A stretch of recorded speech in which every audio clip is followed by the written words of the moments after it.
ప్రపంచానికి మన కంట్రిబ్యూషన్ మనం ఇవ్వగలుగుతున్నామని చెప్తోంది. చైనాని సర్పాస్ చేసి వెళ్ళే స్థితి సమీప భవిష్యత్తులో కెన్ వి యాంటిసిపేట్ సార్? తప్పకుండా. ఎందుకంటే నాకు ఈ బ్లూంబర్గ్ రిపోర్ట్స్ వీళ్ళందరూ కూడా చైనీస్ డేటా అని వాళ్ళు యథాతథంగా తీసుకొని మాట్లాడతారు వాళ్ళు. చైనీస్ డేటా కంప్లీట్ గా మ్యానిపులేటెడ్. కాబట్టి నాకు ఎటువంటి డౌట్ లేదు. రాబోయే దశకంలో మనం కనుక కొన్ని కీలకమైన మార్పులు చేసుకొని వెళ్ళగలిగామంటే మనం చైనాని ఈజీగా మనం దాన్ని ఒక బహుశా 10-15 సంవత్సరాల్లో మనం చైనా కనీసం సమానంగా వచ్చేటువంటి అవకాశాలు భారతదేశానికి ఉన్నాయి, ఏ దేశానికి లేవు. వాళ్ళకున్న వీక్నెస్ ఏంటి, మనకున్న స్ట్రెంగ్త్ ఏంటి చూద్దాం. మొట్టమొదటిది వాళ్ళ డెమోగ్రాఫిక్ వీక్నెస్. వాళ్ళ జనాభా పడిపోతుంది.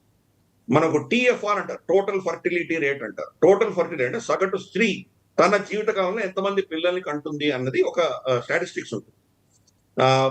సైంటిస్ట్ ఏం చెప్తున్నారంటే యావరేజ్ 2.1 మంది పిల్లల్ని కనకపోతే ఆ పాపులేషన్ క్షీణిస్తుంది అని చెప్తున్నారు. అది కనుక 1.4 రేషియో కంటే పడిపోతే ఆ సమాజాన్ని ఎవరు రివర్స్ చేయలేరు అని చెప్తున్నారు. వరల్డ్ బ్యాంక్ రీసెంట్ గా మనకు యుఎన్ రిపోర్ట్ ఒకటి వచ్చింది. దాంట్లో భారతదేశం కూడా 1.94 మన టిఎఫ్ఆర్ అని చెప్తున్నారు. అంటే మన దేశంలో కూడా క్షీణ దశ మొదలయ్యామా. కాకపోతే చైనా రమారమి 1.02 అని చెప్తున్నారు.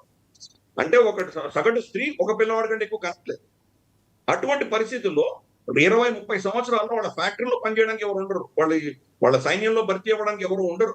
కాబట్టి వాళ్ళ వృద్ధుల సంఖ్య పెరుగుతుంది. ప్రొడక్షన్ కెపాసిటీ ఉన్నటువంటి చేయగలిగినటువంటి వ్యక్తులు క్షీణిస్తారు.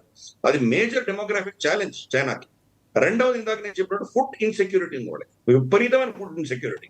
25,000 డ్యామ్స్ కట్టారు వాళ్ళ నదులన్నిటికీ కూడా. అయినా కానీ కూడా వాళ్ళు ఈ రోజు పరిస్థితి ఏంటంటే వాళ్ళకు ఆహారం ఇంపోర్ట్ చేసుకోవాలి. ప్రపంచంలో నిల్వ చేసినటువంటి 60% గోధుమలు చైనాలో, అలాగే 40% బియ్యం వాళ్ళ దగ్గర ఉంది.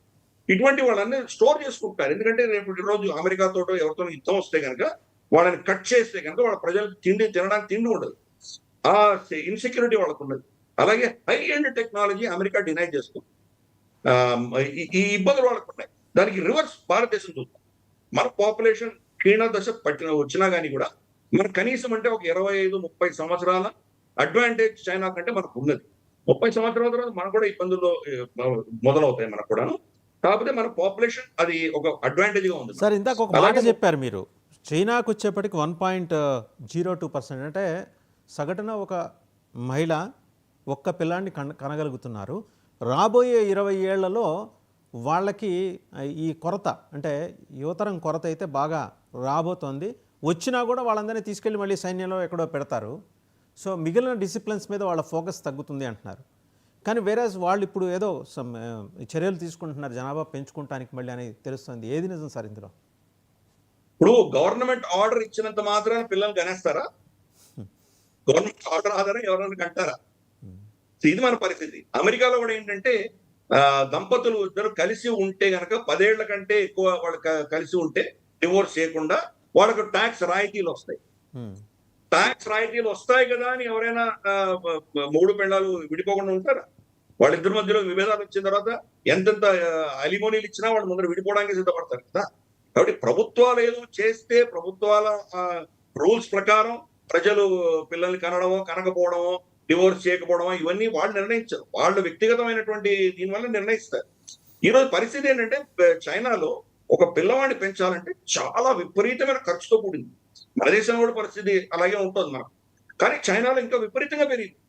కాబట్టి ఒక పిల్లవాడిని ఒక పిల్లను పెంచడానికే వాళ్ళ దగ్గర స్తోమత లేదు. వాళ్ళకు ఉన్నటువంటి ఇద్దరు కలిసి పనిచేస్తే కూడా ఒక పిల్లవాడిని పెంచలేనటువంటి పరిస్థితి. అందుకనే పిల్లల్ని కనడం మానేస్తున్నారు. మీరు 3 పిల్లల్ని కనండి అని చెప్పి గవర్నమెంట్ ఆర్డర్ ఇస్తే వీళ్ళు ఏమైనా కనబోతున్నారు? ఏం కనట్లేదు కదా. చాలా విడ్డూరమైన పరిస్థితి అక్కడ. ఏంటంటే మనలాగే వాళ్ళు కూడా ఏషియన్ దేశం. వాళ్ళు ఏం చేస్తారంటే స్కానింగ్ చేసేసుకొని ఆడపిల్ల పుడుతుంది అంటే అబార్షన్ చేయించుకుంటున్నారు. ఎందుకంటే గతంలో 1 చైల్డ్ పాలసీ ఉండేది. మగపిల్లవాడు కావాలని చెప్పేసి ఆడపిల్లల్ని చంపేస్తున్నారు. ఈరోజు డెమోగ్రాఫిక్ గా వాళ్ళు చాలా ఇబ్బందుల్లో ఉన్నారు. ఆడపిల్లలు లేని సమాజం ఎలా చెందుతుంది? కాబట్టి ఆ పరిస్థితి వాళ్ళకు ఉండదు.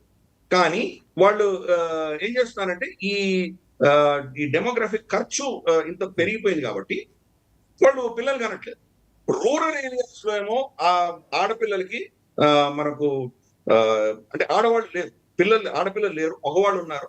కానీ వాళ్ళకున్న స్కిల్ సెట్స్ చాలా తక్కువ. పట్టణాలకు వచ్చేసరికి అమ్మాయిలు స్కిల్ సెట్స్ ఉన్నటువంటి వాళ్ళకి మొగుళ్ళు దొరకట్లేదు. దారుణమైన పరిస్థితిలో చైనాలో ఉంది. డెమోగ్రఫిక్ గా వాళ్ళ దాన్ని యాక్చువల్గా మనం ఒక షో చేయొచ్చు. అంత దారుణమైన పరిస్థితిలో చైనా ఉంది. రైట్ గిరిధర్ గారు, చాలా అంశాలు అస్టానిషింగ్ ఫ్యాక్ట్స్ చెప్పారు.